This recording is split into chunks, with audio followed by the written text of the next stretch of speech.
Welcome to Leading with Gratitude Live. I'm your host, Chester Elton, the Apostle of Appreciation, coming to you live and in color from the viral epicenter for gratitude, Summit, New Jersey.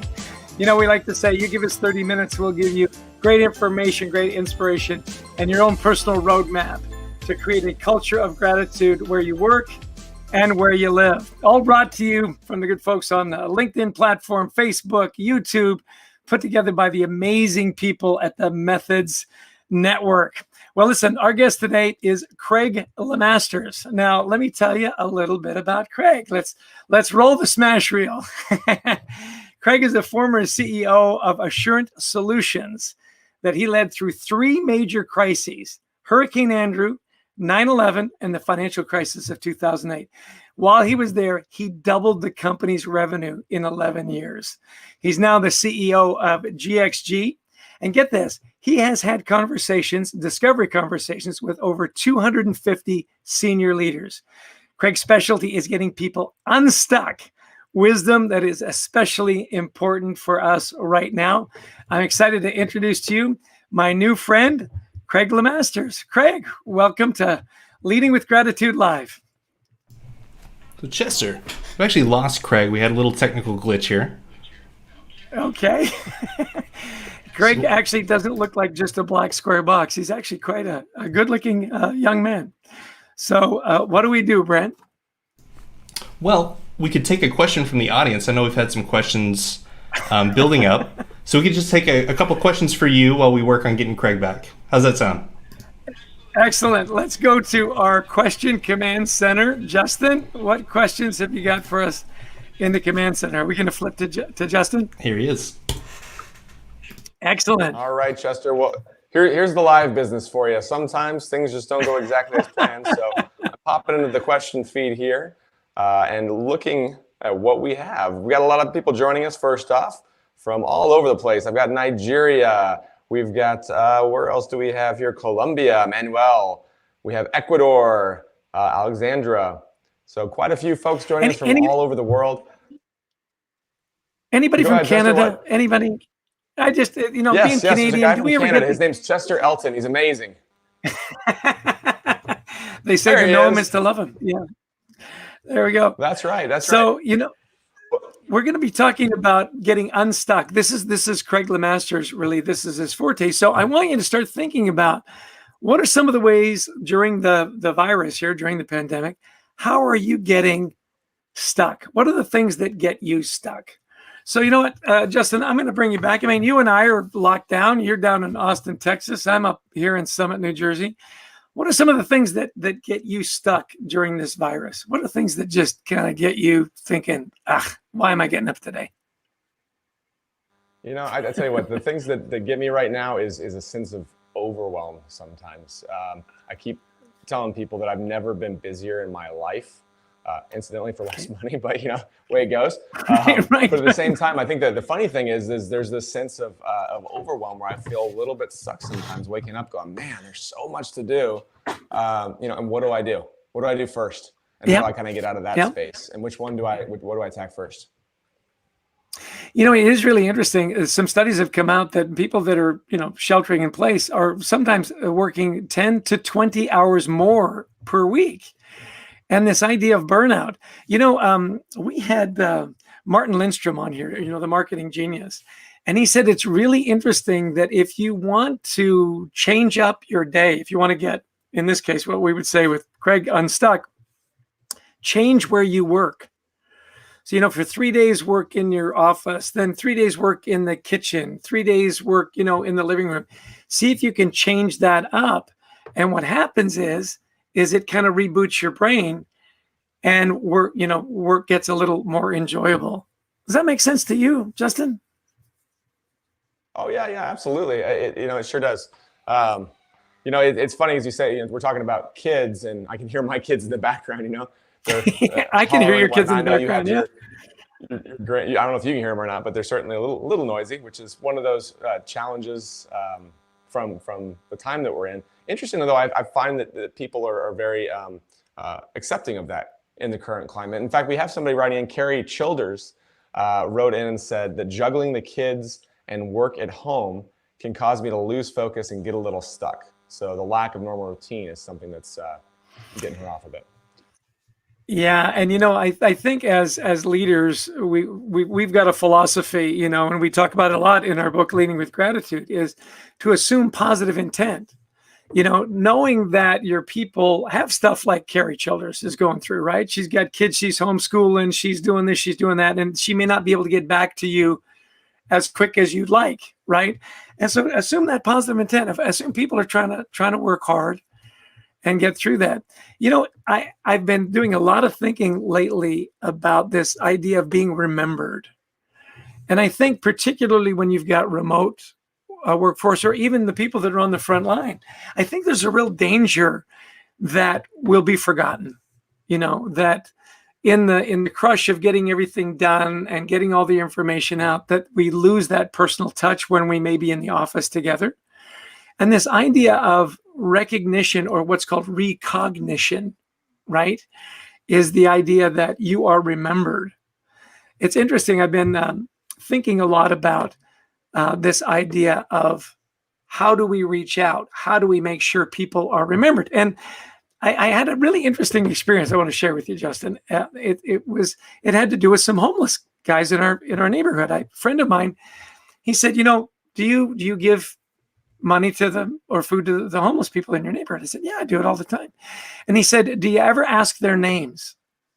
And I said, I never do. He said, they're already invisible. In other words, they already feel forgotten. He said, next time you have an interaction with a homeless person, ask them their name and see what happens. So Mother's Day, we're out for a walk in our park, Bryant Park here, right? And sure enough, there's a big homeless guy there, and he's all bundled up, and you can tell he's homeless. He's got all his bags next to him, 4 plastic bags full of everything he owns. And as we walked by, my son Carter said, boy, that's tough, because it was kind of a cold day. I said, yeah, let's do something. He said, well, I've got an extra granola bar. And I said, well, I've got some extra cash. So we went over and said, hey, buddy, how's it going? He says, it's going okay.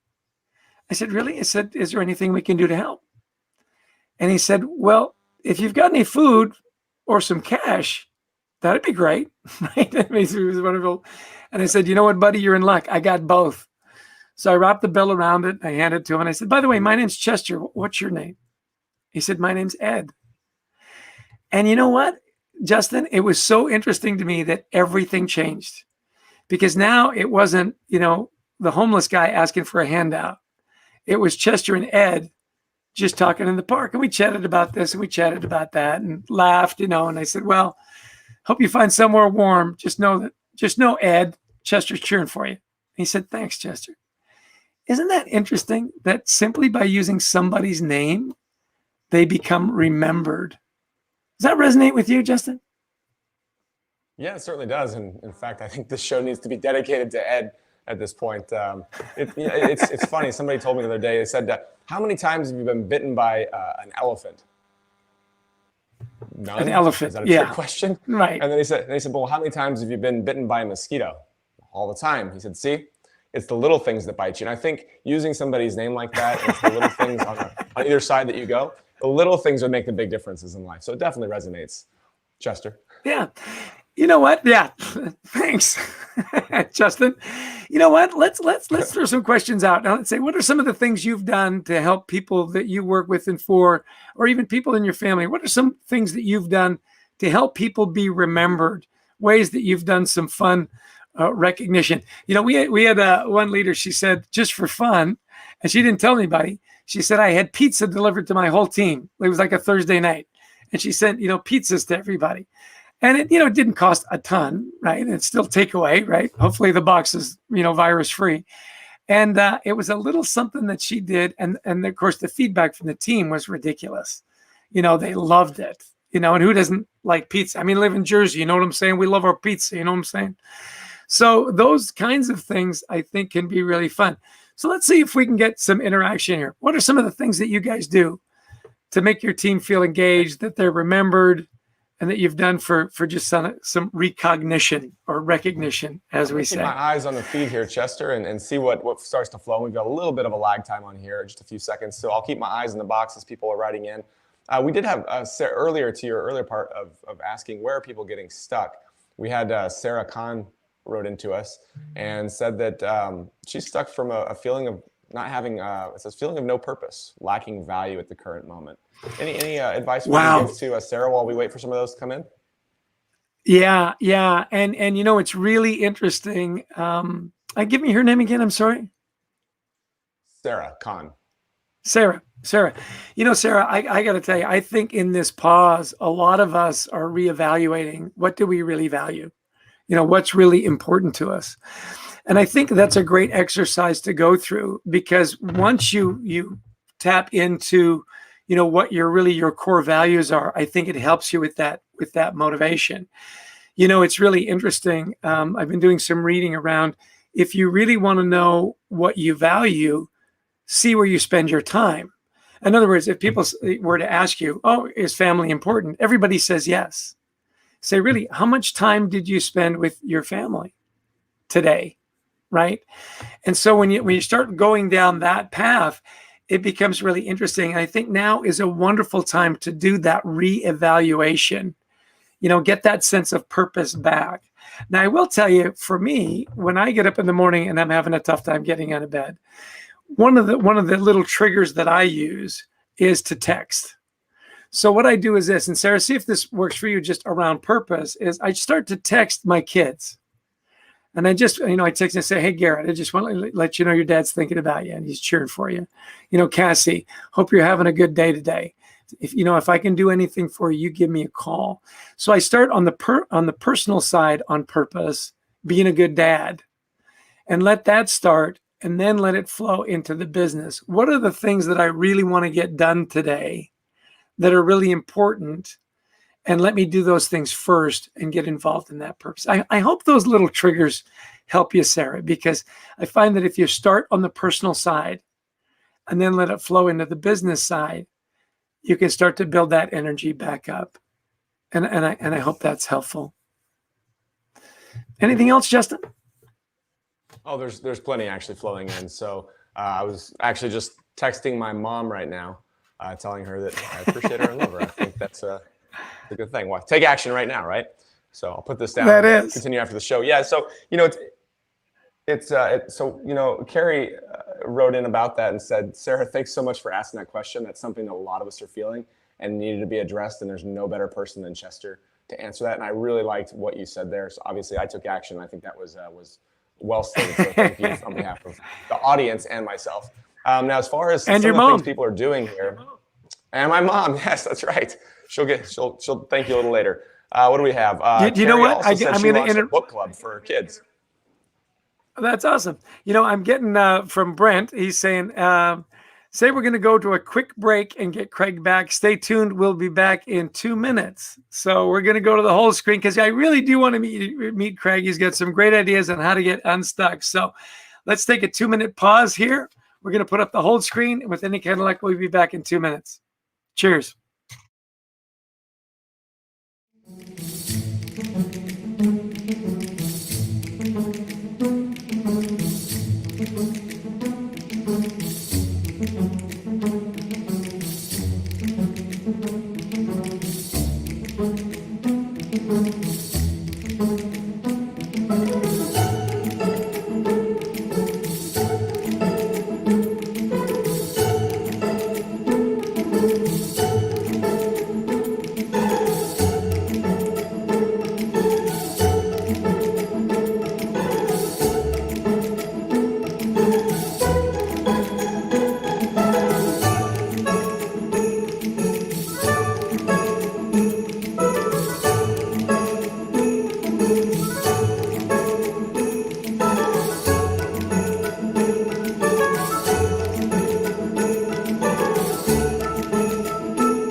And now, ladies and gentlemen, we resume Leading with Gratitude with the Apostle of Appreciation, Chester Elton. I love the voice of God. Thank you, Brent. Hey, listen, we apologize. We got some technical difficulties, and our new friend, Craig Lemasters, isn't going to be able to join us. You know, I've got a great quote from my good friend, Gary Ridge. He's the CEO of WD-40. He said, you know what? Never waste a good crisis. So in this mini crisis where we've had some technical difficulties, I just want to take our remaining time. We got about 13, 14 minutes here to talk to you a little bit about leading with gratitude. You know, my co-author, Adrian Gostick, and I, we spent 20 years studying workplace culture, teams, and so on. And we put our findings in our book, Leading with Gratitude. And the way we started it off was really interesting. We wanted to take a look at the myths around why leaders don't lead with gratitude. Because when you look at every indices, you look at every study, people at work that believe what they do matters, that they make a difference, and that when they make a difference, that difference is celebrated, engagement goes up, productivity goes up, innovation goes up, all those things go up.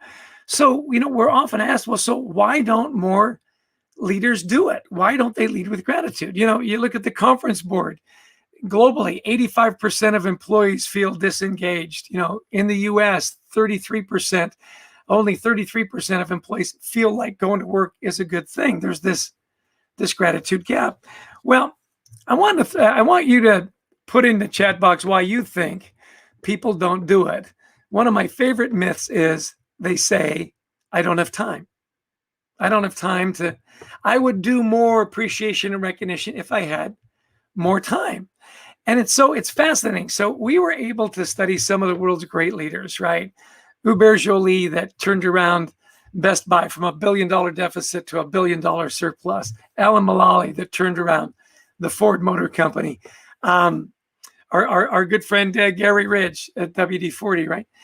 And it was fascinating that, you know, they work about a 50-hour week, that they were spending about an hour a week, 2% of their time, right, on gratitude. And I thought that was really interesting. And when you think about it, how long does it take to send a quick text? How long does it take to call out to somebody or set up a quick little Zoom call and spend 10 minutes with them? It doesn't take that long, and yet it's always well received. So I want to throw it out, you know, to our listeners out there and our viewers.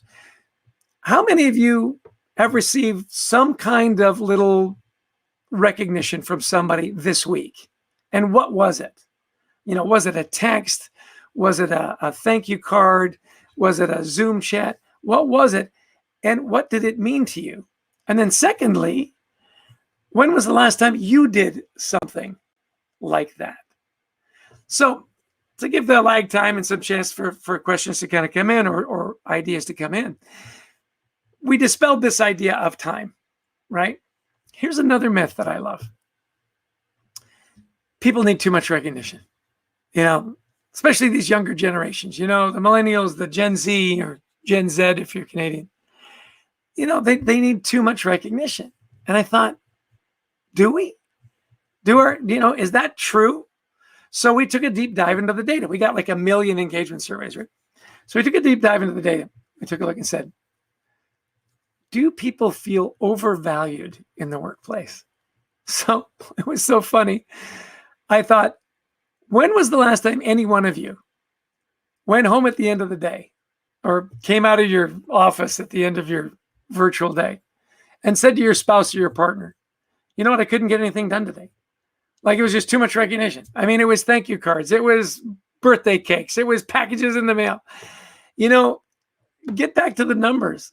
Only a third of American workers and only 15% of global workers wake up in the morning and say, hey, I'm excited to go to work today. So this myth of we need too much recognition. The other thing that was fascinating is we really took a look at generationally. And we found that people that asked for and needed a lot of recognition actually had very high self-esteem. And rather than looking at it as, look, you know, feed me, feed me, feed me, love me, love me, love me. It's, am I on track? Am I giving them the feedback they need to make sure that they're getting their jobs done well?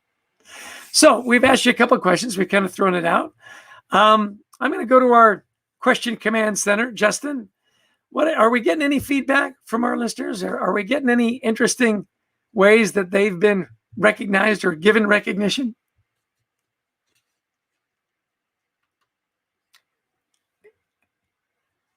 I can't hear you, Justin.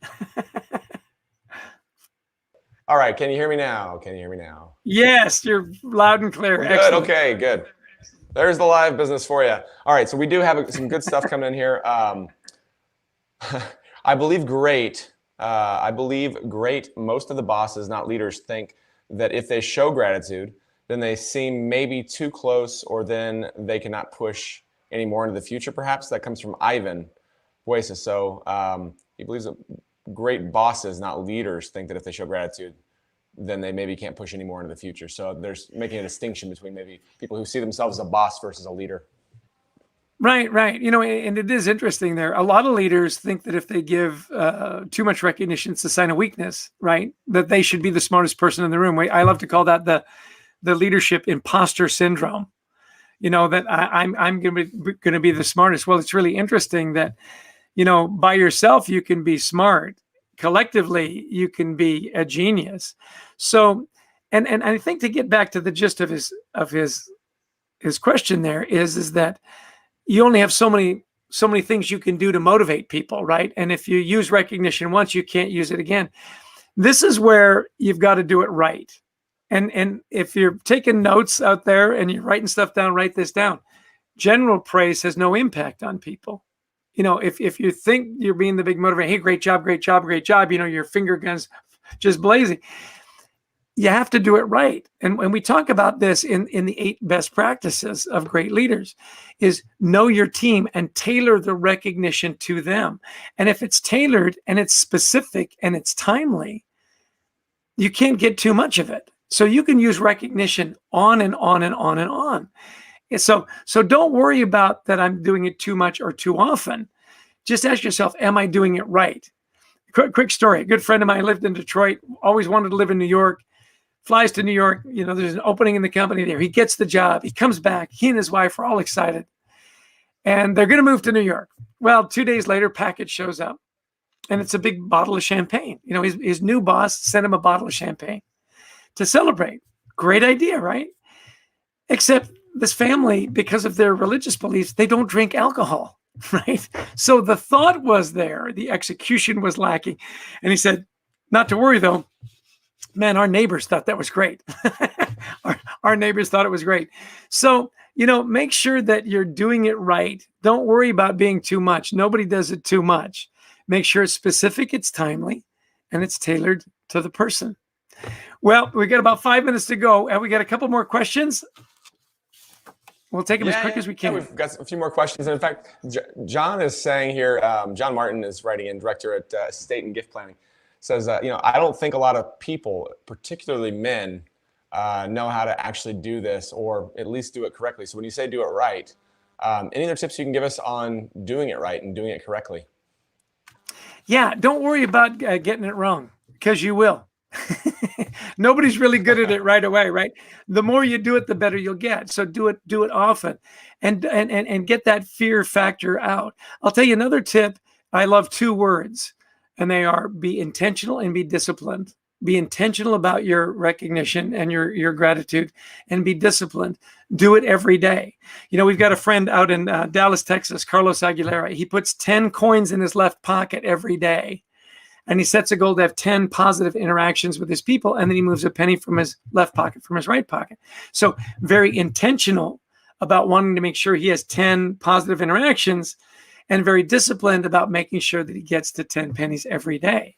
So just, put the fear factor away. You're going to make mistakes. Get out and do it. Be intentional and be disciplined. Have we got time for one more? Oh, we definitely have time for one more. I'm just circling back actually to some of the stuff we were talking about earlier, the things people are doing in this time, and going back through the thread here. Tina had wrote in and said that she set up a mini golf course through the office and brought lunch in, and everyone was able to invite their families. I thought it was just a fun thing to do, to really think outside the box. Miniature golf course at the office. I love it. Right? 6 feet apart, of course. 6 feet apart. Yes. In fact, I saw, Chester, you'll love this. I saw the other day driving through Austin, where we live, going to our office. There's a 2-story building. And in front of this 2-story building, you had a car here, and then a space, and a car, and a space, and a car, and a space. And so actually it was, the cars were even social distancing, all of them 6 feet apart. Go figure. So Delphine actually had a comment for us. Delphine had a comment for us, and she says, when we work on a team project, I make sure to acknowledge everyone, even the shy ones, for what they've done and what we've done. And during a lecture, when a classmate asks a question, I'd echo it and ask part 2 of that. And she says, this is all in the electrical engineering lecture classroom setup, which I'm from. So really involving people in that, no matter who they are, and calling them out. And so I think that harkens back to using people's names and giving acknowledgement. It goes a long ways. Yeah.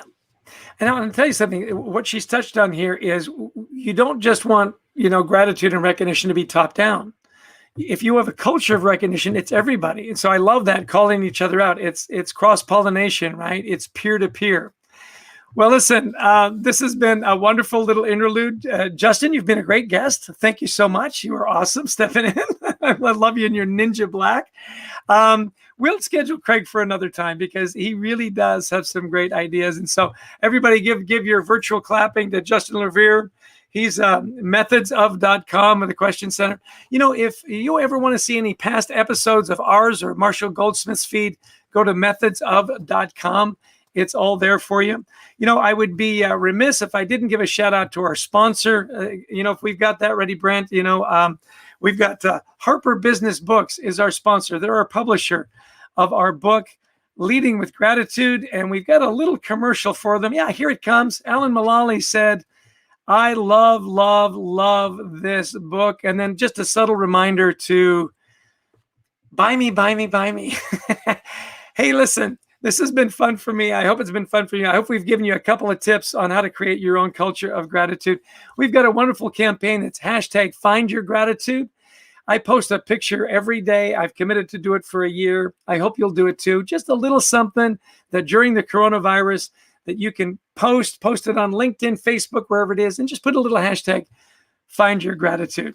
Well, listen, our guest on Thursday is going to be the indomitable Johnny Earl, better known as Johnny Cupcakes. And I want you to know I've got my Johnny Cupcakes t-shirt here with his iconic pirate cupcake logo. If you want to build a brand where people will line up for a mile to buy your t-shirts, where they will actually tattoo your brand, your logo on their skin, you do not want to miss Johnny Cupcakes. He is delightful. He's engaging. He's from Boston, so it's going to be wicked fun. Know what I'm saying? Going to be wicked fun. He has great tips on how to build your personal brand, how to build your company brand. Johnny Cupcakes. Don't miss it. Well, listen, it's been fun for me to be with you. We'll be back. We're here every Tuesday and Thursday at 1 p.m. on LinkedIn, brought to you by the wonderful people from the Methods Network. Same bad time, same bad channel. I would be remiss if I didn't, particularly today, give a shout out to the greatest online digital director of all time, Brent Klein, wave to the crowd. Through all this mess, we still had a show. You are awesome. Love the orange beanie. Well, listen, that's it for me. During the virus, listen, let's be kind. Let's be grateful. Let's be patient. And don't forget to wash your hands. I am grateful for our time together. I am grateful for you. That's it. Show's over. Cheers.